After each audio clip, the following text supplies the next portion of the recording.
Mesdames, Messieurs, bonjour, très heureux de vous retrouver pour cette nouvelle émission Power Boost. Alors au sommaire de notre émission cette semaine, vous allez voir des nouveautés, en particulier des nouveaux tracteurs, un nouveau télescopique, et puis une interview vous montrant quelles sont les relations aujourd'hui entre les concessionnaires et les constructeurs. Mais sans plus tarder, je vous invite à retrouver notre rubrique Les News en partenariat avec l'hebdomadaire Machinisme Actualité.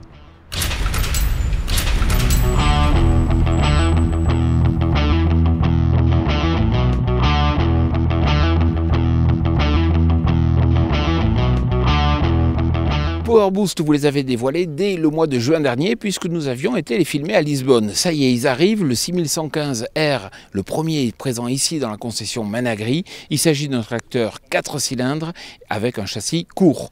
Je vous invite à présent à retrouver notre rubrique Focus.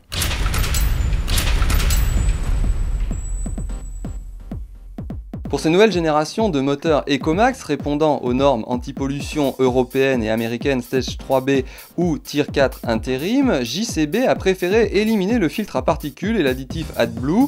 Ne faisant pas appel au FAP, le nettoyage du filtre se fait grâce à la chaleur dégagée par le moteur au niveau de l'échappement. Ainsi, une régénération se déclenche automatiquement pendant que la machine continue son travail.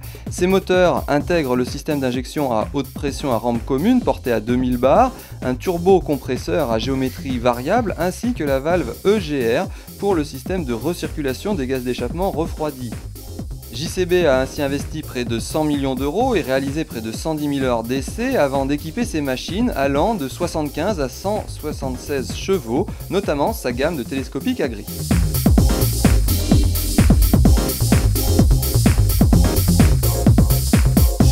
Je vous invite à présent à retrouver notre rubrique Nouveautés. La nouvelle série de tracteurs Kubota M60 accueille le modèle M9960 en version cabine ou arceau animé par un moteur de 100 chevaux à 4 soupapes et répondant à la norme Stage 3B. Ces moteurs intègrent le système d'injection directe à rampe commune associé à l'EGR et filtre à particules. Le système de gestion du régime moteur permet de garder un régime constant, empêchant les baisses de régime de la prise de force. Soulignons que pour les versions Arceau, le régime nominal est de 2400 tours par minute contre 2600 tours minute sur les anciens modèles. La transmission à 6 vitesses offre 3 gammes, 18 avant et 18 arrière pour les modèles Arceau ou 36 avant et 36 arrière pour les versions cabine avec doubleur. Le système Overdrive, qui permet d'économiser du carburant, est activé lorsque la vitesse de déplacement est sélectionnée avec un régime de prise de force de 2100 tours minute à 40 km/h.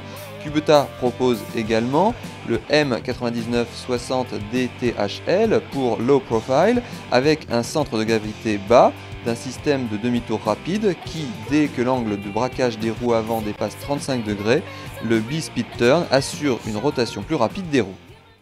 Lely a dévoilé en Suisse une nouvelle remorque autochargeuse Tigo.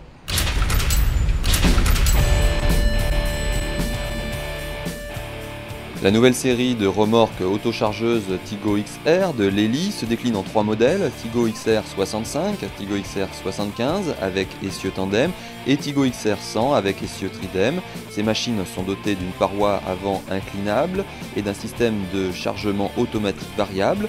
Dès que le fond mouvant s'enclenche, la paroi frontale s'avance vers l'arrière et pousse la totalité du fourrage dans la remorque. Le canal de chargement est plus large de 20 cm. Ces remorques autochargeuses reçoivent un rotor de 800 mm à 45 couteaux et verrouillage centralisé. Le pick-up sans chemin de cam atteint une largeur de travail de 200 cm. Notre équipe est en Angleterre pour découvrir le nouveau chargeur télescopique de JCB. La nouvelle génération de chargeurs télescopiques articulés JCB TM320 et TM320S sont animés par le dernier nouveau moteur JCB Ecomax sans filtre à particules ni additif de post-traitement en sortie d'échappement et conforme aux normes anti-pollution Tier 4 intérim. Le TM320 est animé par un moteur de 4,4 litres développant 125 chevaux avec un couple de 550 Nm, tandis que le TM320S est équipé d'un 4,8 litres de 145 chevaux.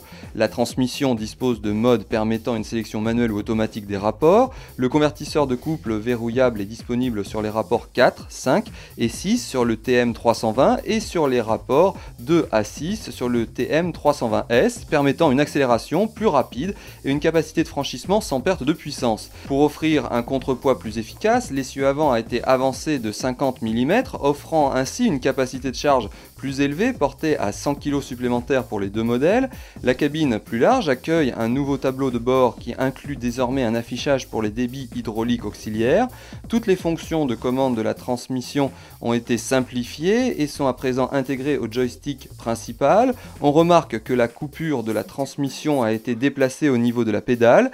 Les pompes à piston à débit variable délivrent 140 litres par minute pour le TM320 et 160 litres par minute pour le TM320S. JCB propose également sur sa gamme de chargeurs télescopiques articulés TM une nouvelle génération du système de gestion télématique LiveLink qui permet dorénavant une surveillance des données sur le niveau et la consommation de carburant, ainsi que la gestion à distance des codes PIN pour les applications à plusieurs opérateurs par exemple.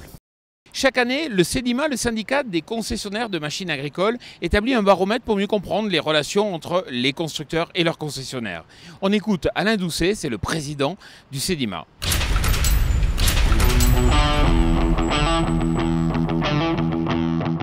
Alain Doucet, bonjour.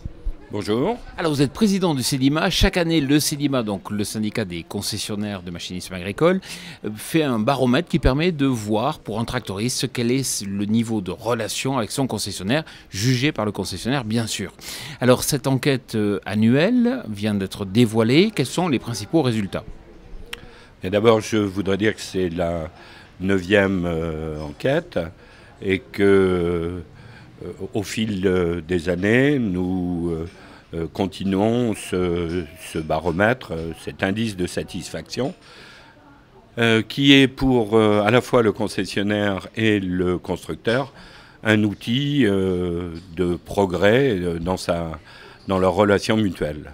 Qui sont les trois premiers? Alors, les trois premiers cette année sont un incontournable, puisqu'il y a un premier depuis de nombreuses années, c'est Fendt. Le deuxième, du groupe ACO également, qui est remonté d'une place, c'est Valtra. Et le troisième est donc Claas, tractoriste franco-allemand. Quel est le facteur déterminant pour être bien placé dans ce baromètre?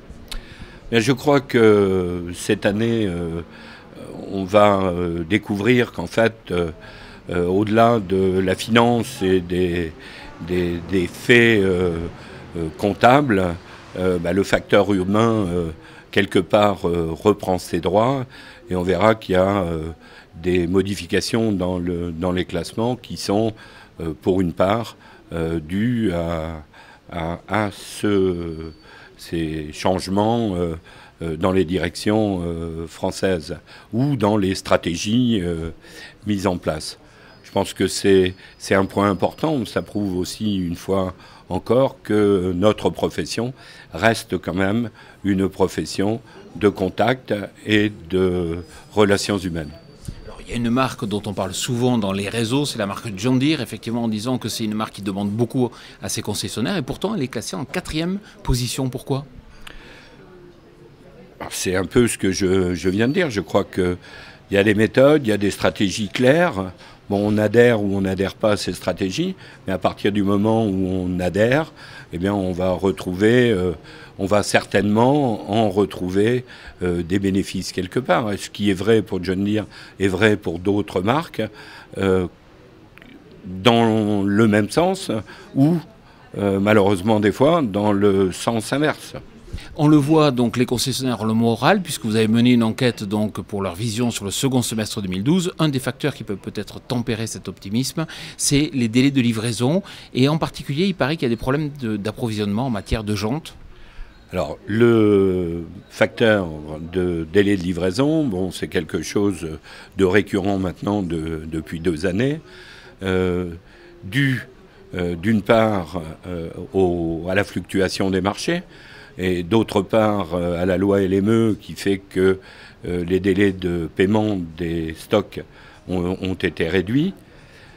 Et donc ça pour les matériels, je dirais, d'accompagnement. Pour les tracteurs, deux facteurs viennent aggraver ces problèmes de délai. Le problème de la nouvelle motorisation, des nouvelles réglementations anti-pollution, et puis un facteur externe et totalement imprévisible, le tremblement de terre en Italie qui a détruit l'unité de production de Titan, le principal fournisseur de jantes pour les fabricants de tracteurs en Europe. Alain Doucet, merci beaucoup. Bien, ben merci et à très bientôt. Nous avons rencontré un jeune Canadien qui vit en France et qui nous explique quelle perception il a aujourd'hui de l'agriculture française. Romain Coudière, bonjour. Bonjour. Alors vous êtes expert support produit pour McDonald's. Alors c'est vrai que la société, on la connaît relativement peu en France. Pourtant au Canada, c'est quelque chose d'important. Vous venez du Manitoba, vous connaissez bien la France. Quelle différence voyez-vous dans la façon de cultiver, dans la mécanisation ici en France ? Par rapport au Canada, vous en Europe de l'Ouest, vous passez quand même beaucoup plus de pulvérisateurs dans les champs pour faire plus de rendement par mètre carré. Vous avez des différences de rendement? Vous faites combien vous dans le Manitoba? En blé, on fera de 3 à 5 quintaux, 30 à 50 quintaux plutôt, 3 à 5 tonnes par hectare. Tandis qu'ici, vous êtes à 10 tonnes hectare, donc il y a une sacrée différence. Alors quand je vais en Amérique du Nord, moi je vois toujours ces endaineuses automotrices, c'est très développé donc, dans vos pays, pourtant ici on n'en voit pas. Pourquoi? Je crois qu'il y a un certain mouvement de s'éloigner de l'endaineuse vu que c'est quand même des passages en plus, mais que chez nous on ne peut pas risquer, donner nos grands vents dans les prairies et les orages qui peuvent décimer toute une culture. Et quel est l'intérêt de faire un endainage préalable? Ça permet d'homogénéiser la maturité de toute la culture et ça permet aussi de la mettre à l'abri du vent et des orages. Romain Coudière, merci beaucoup. Merci beaucoup. Pour finir, je vous invite à lire ce livre des éditions ETAI qui est consacré aux tracteurs de fabrication française. Voilà, Power Boost c'est terminé, je vous retrouve vendredi prochain, mais d'ici là, n'oubliez pas que chaque jour, toute l'actualité du machinisme et de l'innovation, c'est sur www.powerboost.info. Très bonne semaine.